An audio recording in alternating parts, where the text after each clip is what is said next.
The 60-acre Winterthur garden is surrounded by 1,000 acres of meadows, farmland, and waterways. The views in every direction are carefully designed and important to the whole.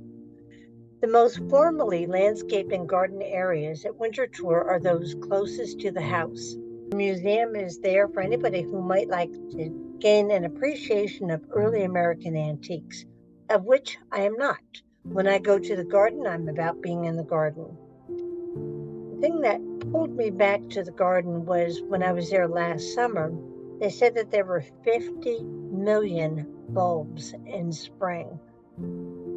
I had that on my calendar as I got to go back and see. And it really was spectacular. So the tulips come in every kind of color and every kind of landscape. It was beautiful. The one on the right, the image on the right is called a trillium. There are 3 stems that appear from the earth, 3 leaves, and then a beautiful bloom up top. The redbud tree and how it was placed in the design is beautiful. It's a naturalistic garden. I loved the dogwood, the redbud, and the walk-in. You can see the little geese there wandering around. Winterthur was the very first place that hybridized azaleas. There was somebody in New York who had just brought them out. And when DuPont was asked if he'd like to have 1 or 2 of them, he said, no, I want them all.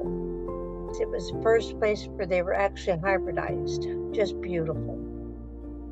The spring bulbs, the hyacinth, the tulips, just magnificent. The back view, just beautiful. And I love the curvy roads. And I found sheep on the hill, a most delightful sight, because who doesn't love sheep? I mean, being there is so amazing that it's really hard to put the experience into words. The drops of color in the landscape are just extraordinary. They look like they were just put there like little puff clouds. Being there in spring is really engaging for me because I'm usually up there in wintertime, because living in Florida, I love an opportunity to be cold. The dogwood tree is beautiful. Taxodium distichum, it's a pond cypress. Usually it grows along the pond, but it can do dryland or wetland. It is deciduous. So in the wintertime when I go, I can't tell what these plants are until I get to see the leaf or the bud or the blossom. It is an oak leaf hydrangea, which is a native plant. The wisteria I found particularly engaging. The wisteria on the top with the Japanese maple was just spectacular. Because when I was there in the summer, I did sneak a wisteria pod from the garden. So to see it in bloom was so fun.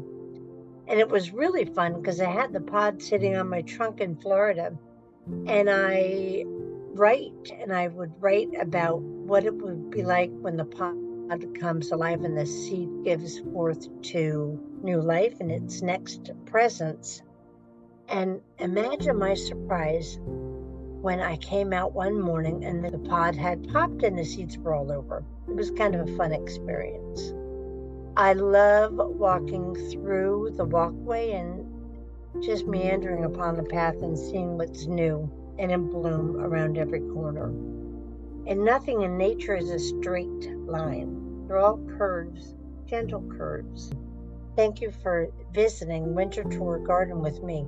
I can't wait to go back. And it doesn't matter if I'm back in winter, spring, summer, or fall. There's beauty in every season.